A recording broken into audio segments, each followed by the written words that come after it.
तो आज के वीडियो में हम नेपोलियन बोनापार्ट के बारे में और कुछ बातें जानेंगे। तो चलिए शुरू करते हैं। फ्रांस के शासक के रूप में नेपोलियन बोनापार्ट अपने सहायक मार्मोंट के साथ एक छोटे पोत से 6 सप्ताह बाद यानी अक्टूबर माह में पेरिस पहुंचा। जब उसका पोत कार्सिका की बंदरगाह पर रुका तो कार्सिका वासियों ने उसका शानदार स्वागत किया। वहां पहुंचने के बाद नेपोलियन को पता चला कि जिन देशों पर उसने अपनी विजय पताका फहराई थी उन देशों को फ्रांस की अधीनता से अंग्रेजों ने आजाद किया था। उन देशों में इटली, मिलान और मंतुआ प्रमुख थे। नेपोलियन ने अंग्रेजी पोतों की ये रिपोर्ट प्राप्त करने के लिए आते ही अपने गुप्तचर लगा दिए थे। रिपोर्ट मिलते ही नेपोलियन ने अपने सैन्य बल को एकत्रित करके अंग्रेजों की नाकेबंदी को तोड़ डालने के लिए सैनिकों को सैन्य प्रदर्शन करने का आदेश दिया। तत्पश्चात वह अपने वफादार साथियों के साथ फ्रेजस की ओर चल दिया। फ्रेजस वासियों ने उसका इस ढंग से स्वागत किया मानो वह सम्राट हो। वह वहां से रवाना होते हुए सोचता है फ्रांस इसका गलत व दूसरा ही अर्थ लगा रहा होगा। लगता है प्रत्येक व्यक्ति जैसी मेरी ही प्रतीक्षा में था। कुछ समय पश्चात वापस लौटने पर भी ऐसा ही होगा। कल तक देर हो जाती, मैं सही समय पर लौटा हूँ। नेपोलियन फ्रेजस से पश्चिम की तरफ बढ़ गया। एक्स में उसे पेरिस के निदेशकों का पत्र मिला। निदेशालय आपकी प्रतीक्षा कर रहा है। आपके व आपके बहादुर साथियों की प्रतीक्षा की जा रही है। पेरिस में नेपोलियन के आगमन की खबर जंगल में आग की तरह फैल गई थी। उसके आगमन से फ्रांस की जनता अत्यंत उत्साहित व प्रसन्न थी, क्योंकि वह उसे अपना सच्चा हितैषी समझती थी। नेपोलियन के आगमन की खुशी में जनता जश्न मना रही थी। उसके आगमन की प्रतीक्षार्थी जनता का मानना था कि वह अपने देशवासियों के लिए नई आशा, कृति, शांति व खुशी लेकर आया है। प्रत्येक व्यक्ति उसकी वापस लौटने की खुशी मना रहा था। नेपोलियन आश्चर्यचकित था और प्रसन्न भी। नेपोलियन को पेरिस आकर जोसेफिन के चारित्रिक पतन की जानकारी मिल गई थी। इस समय भी वह घर पर नहीं थी। नेपोलियन ने मन ही मन उसको तलाक लेने का निश्चय किया और खुद को अपने कमरे में बंद कर लिया। जब वह घर लौटा उस समय जोसेफिन अपने मित्र गोहियर के साथ थी और रात्रि भोज पर आमंत्रित थी। गोहियर पेरिस के 5 निदेशकों में से एक था। नेपोलियन के आने की खबर पाकर दोनों घबरा गए थे। जोसेफिन जल्दी जल्दी अपने घर जा पहुंची। उसने मन में ठान लिया था कि वह अब रात दिन नेपोलियन के साथ रहेगी और अपने अच्छे व्यवहार से उसका मन जीत लेगी। मगर जब वह घर पहुंची तो उसे पता चला नेपोलियन वहां से जा चुका है। जोसेफिन किले में प्रवेश कर नेपोलियन के कमरे की बंद दरवाजे पर खड़ी होकर उसे पुकारने लगी, लेकिन भीतर से कोई जवाब नहीं मिला। तब उसने नेपोलियन से चीख चीख कर दरवाजा खोलने का बहुत अनुरोध किया। बहुत रोई गिड़गिड़ाई, किंतु नेपोलियन पर कोई प्रभाव नहीं पड़ा। इस तरह पूरी रात बीत गई। नेपोलियन पर उसके किसी नाटक का न प्रभाव पड़ना था और न ही पड़ा। वह सोचने लगा, मेरे मित्र जिन्होंने मुझे पूर्णतः धोखा दिया, ये लोग सरकार, राजनीतिक दल तथा मेरे सैन्य अधिकारियों के साथ मिलकर मेरी अनुपस्थिति में मुझे पदच्युत करने की योजना बनाते थे, क्योंकि वे मुझे अपने लिए खतरनाक समझने लगे थे। इनमें से कोई भी युद्ध के मैदान से मेरे लिए सकुशल लौटने की कामना नहीं करता था। मेरे भाई भी उन्हीं जैसे थे। इतने वर्षों बाद लौटने पर भी उन्होंने मुझसे मिलना तक उचित नहीं समझा। और एक यह चंचल नारी जिसकी शरारतों पर मैंने कभी रोक लगाने की कोशिश नहीं की, उससे मैं उम्मीद करूंगा कि उसने मेरी अनुपस्थिति में मेरे अलावा किसी दूसरे के बारे में नहीं सोचा होगा। मैं उससे बहुत दूर था तथा मेरे कार्य की प्रकृति भी ऐसी ही है कि मेरे वापस लौटने की कोई निश्चित संभावना नहीं होती। मेरे यहाँ लौटने पर वह घर से गायब थी और इतनी सजी धजी। यदि अब मैं उसके साथ सुलह कर लूं, क्योंकि वह मेरी सामर्थ्य और प्रतिष्ठा से परिचित है, जानती है बाजी मेरे हाथ में है, तो मुझे पूरा विश्वास है कि वह मेरी प्रत्येक शर्त मानने को तैयार हो जाएगी। क्या मैं भविष्य की गारंटी ले सकता हूँ? उसकी आवाज़ बहुत मधुर है। उसकी सुंदरता में इतने वर्षों बाद भी जरा भी कमी नहीं आई है। यह भी निश्चित है कि उसके इस सुंदरता के बहुत दीवाने होंगे। जोसेफिन को अपनी खूबसूरती पर बड़ा गर्व था। उसने सोचा था कि नेपोलियन उससे माफी मांगते ही उसे माफ कर देगा। नेपोलियन की फ्रांस में क्या प्रतिष्ठा थी वह जानती थी। सबकी जुबान पर उसी का नाम था।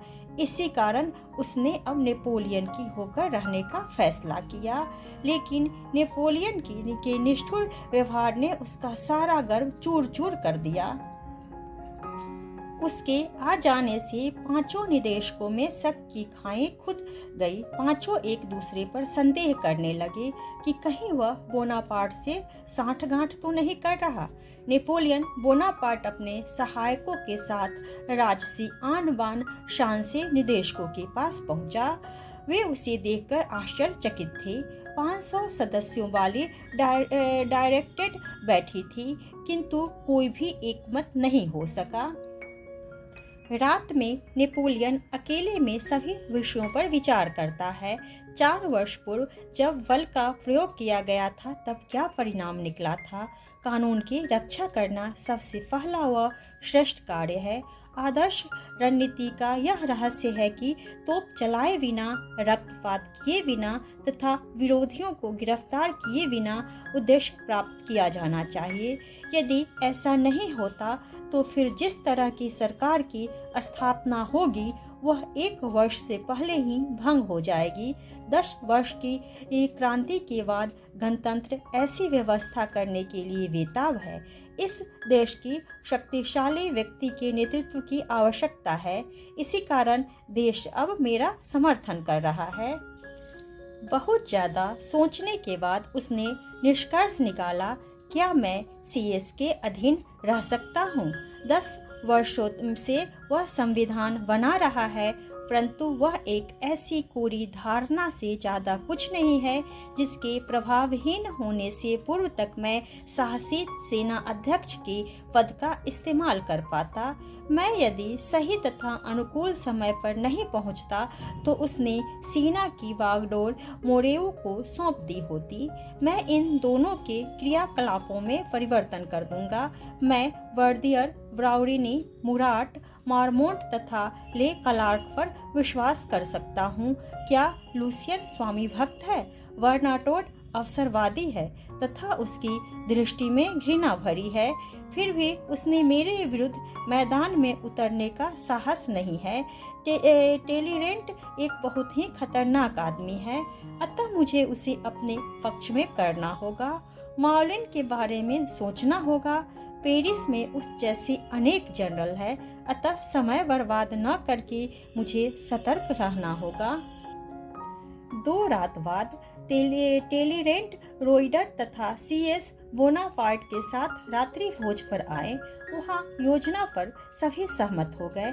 मुराट, लानेस तथा मारमोंट ने सेना की 3 शाखाओं के अधिकारियों को सूचना भिजवा दी। वर्दियर को छोटे अधिकारियों के साथ रहने को कहा गया।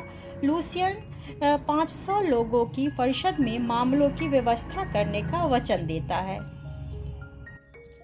9 नवंबर की कोहरे तथा सर्दी से भरी सुबह को दोनों परिषदों को सुबह 7 बजे बुलाया गया, किंतु अवांछित सदस्यों को यह सूचना नहीं दी गई।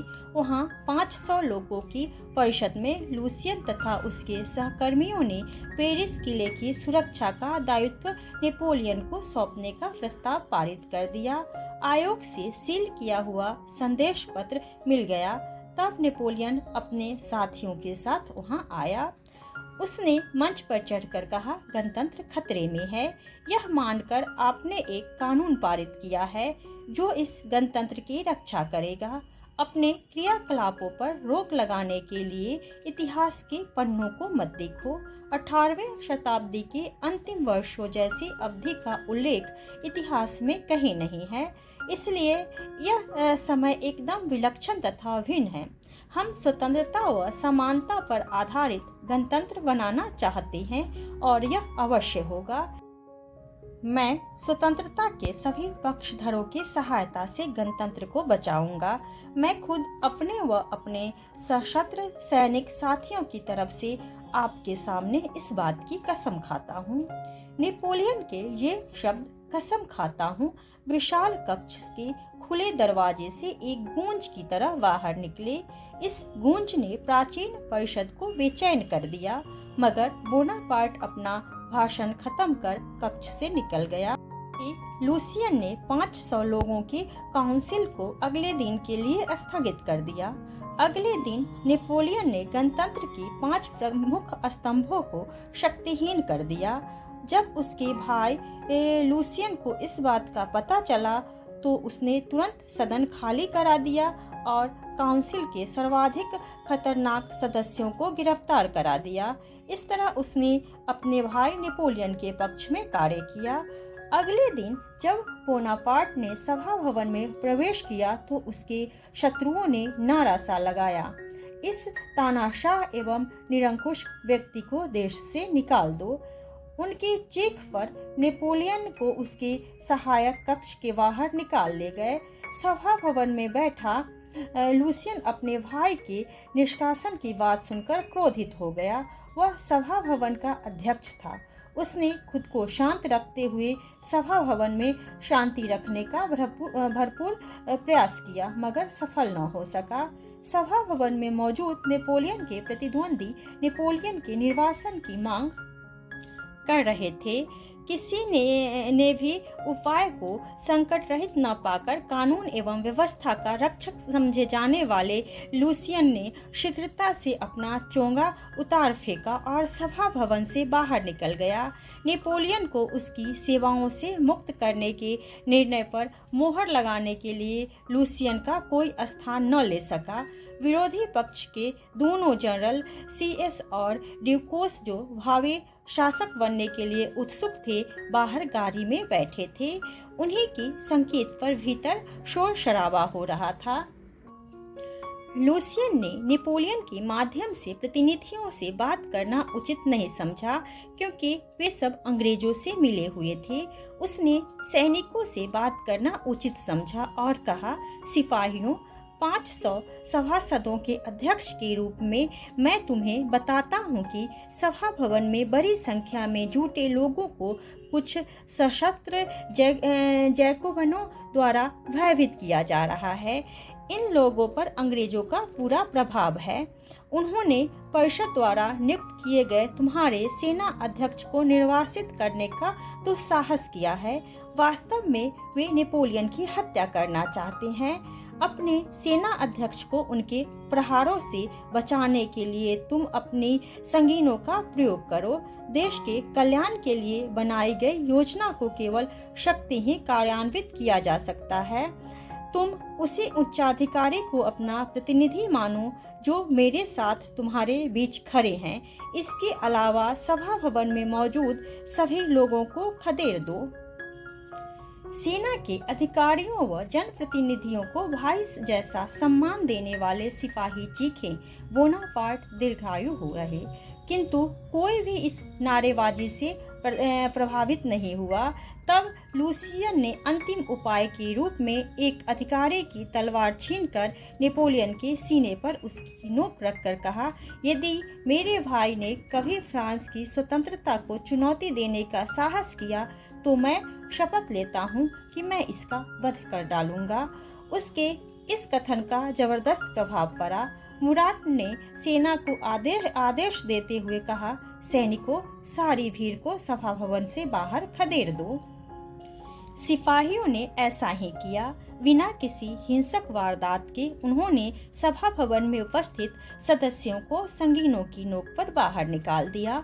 नेपोलियन के लिए अब फ्रांस के शासक के दायित्व को पूरा करना जरूरी हो गया था। उसने सुप्रीम कमांडर की हैसियत से सैनिक बल का प्रयोग करते हुए फ्रांस की सत्ता हथिया ली। तो आज के लिए इतना ही। अगर आप लोगों को यह वीडियो पसंद आए तो वीडियो को लाइक करें और चैनल को सब्सक्राइब करें।